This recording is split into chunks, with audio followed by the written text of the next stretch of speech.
Alam niyo ba kung sino pinakaunang artistang naging senador sa Pilipinas na muntik pang maging pangulo natin? Hindi si Tito Soto at mas hindi rin si Ramon Revilla Sr.? Pero bago ko sagutin ang katanungan na yan, makwento ko nga muna si Kuya Dandan na nag-apply bilang konduktor ng bus kamakailan lang. Alam niyo ba requirement na hiningi sa kanya para makapasok ng trabaho? Gusto ng kumpanya na college graduate with 3 years experience and good moral character. Kaya ayun, nag-asikaso muna siya ng barangay certificate, police clearance, NBI clearance at recommendation mula sa former employer. At sa kabutihang palad, natanggap naman siya. Pero bakit ganun? Pag senator ka, di mo kailangan ng ganitong requirements? Ang importante lang, may pera ka mangampanya nationwide o may partido o political alliance ka, pwede sumuporta sa'yo. Bilang mambabatas, sila ang bahala sa pagbabalangkas ng batas.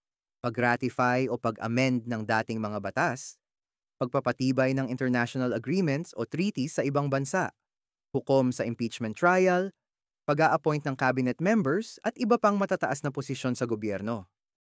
At approval ng Annual National Budget o General Appropriations Act na may kontrobersya pa nga sa ngayon. Hindi ba talaga kailangan na nag-aral ka at may experience ka para magawa ang mga trabaho na ito? O idadaan na naman sa pagpapakyut at pasayaw-sayaw tulad ng election period? Napansin niyo ba sa mga nakaraan survey para sa senatorial bets? 5 sa mga nangungunang kandidato ay mga artista. Ito ay sina Tito Soto, Lito Lapid, Bong Revilla Jr., Willie Revillame at Manny Pacquiao. Kung sakaling manalo ang 5 sa mga ito, maisasama ito kina Robin Padilla at Jinggoy Estrada sa Senado. Sumatotal, 7 artista ang magiging miyembro ng Senado. At sa ngayon, 3 lang abogado ang nakaupo dito. Nakakamisang panahon na dyan si Miriam Defensor Santiago at ang mga kapita-pitagang Claro M. Recto, Neptali Gonzales at Rene Sagisag. Don't get me wrong, hindi ko minamasama ang pagiging artista ng ibang mga kandidato. Hindi ito nababase sa profession. Hindi naman problema kung artista ang manalo. Pero kung titignan mo, maayos ba ang naging trabaho ng mga artista sa Senado? Hindi ba may mga artistang senador na nasangkot pa nga sa PDAF scandal? Sige, sabihin na natin na hindi nga kailangan ng educational attainment at experience. Pero, at least man lang sana, mayroon good moral character. Yun ngang lolong kumuha ng mangga sa kapitbahay nila, nakulong. Bakit yung nagnakaw ng higit sa 50 milyong piso, nakakahabol pa bilang senador? Sa kasagutan nga pala ng tanong kung sino ang pinakaunang artistang senador sa Pilipinas, yan ay walang iba, kundi ang mati ni Idol at nanalo pang Best Actor na si Rogelio de la Rosa. Humabol na Pangulo ng Pilipinas, ngunit kahit nangunguna sa survey, umatras at pinaubaya ang pagtakbo kay Diosdado Macapagal dahil pareho silang kapampangan, baka mahati ang kanilang boto.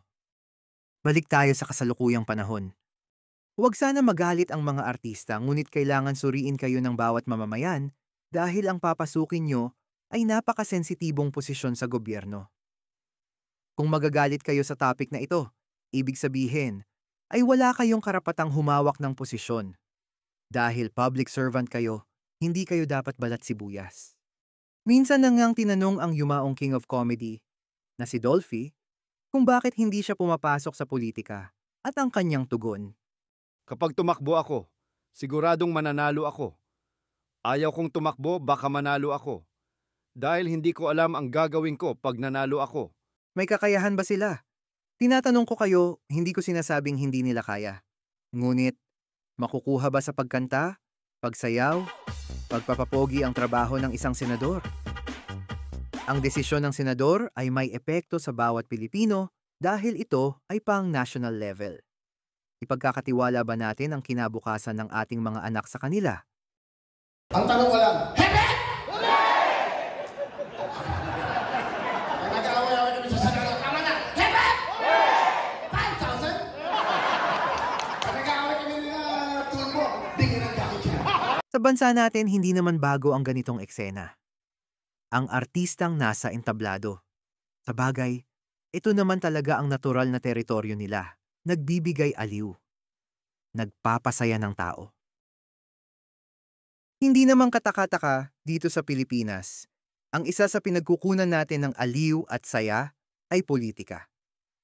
May kasabihang nga, politics is like entertainment, only with uglier people. Kulang ang political education sa ating bansa. Ang maganda sana ay isama na rin ito sa kurikulum ng mga estudyante, habang bata pa. At ang media ay tumulong din sa pagturo kung ano ang pamantayan ng tamang kandidato. Lalo na at maraming fake news sa ngayon, dapat matuto tayong kumilatis kung ano ang totoo, kung ano ang tama at mali. Kung boboto ka ng artista sa Senado, tanungin mo sarili mo, bakit mo siya binoboto? Dahil lang ba sikat siya? O dahil ba may kakayanan siya? Galante ba siyang namimigay sa kanyang programa sa TV at iniisip mong mamimigay din siya pag nanalo sa Senado? Ulitin ko, hindi trabaho ng senador ang pamimigay ng pera at ayuda. Trabaho yan ng ehekutibo o DSWD. Tandaan natin ang pagiging bida nila ay sa pinikula at telebisyon lang, iba ang labanan sa Senado. Kailangan ng kakayahan.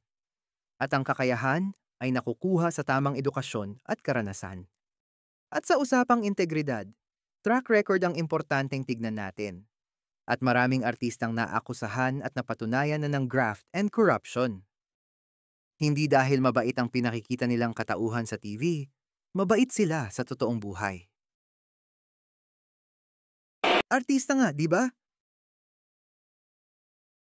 Kung nagustuhan niyo ang bidyong ito at para tuloy-tuloy ang kwentuhan, huwag kalimutang mag-subscribe at pindutin ang notification bell.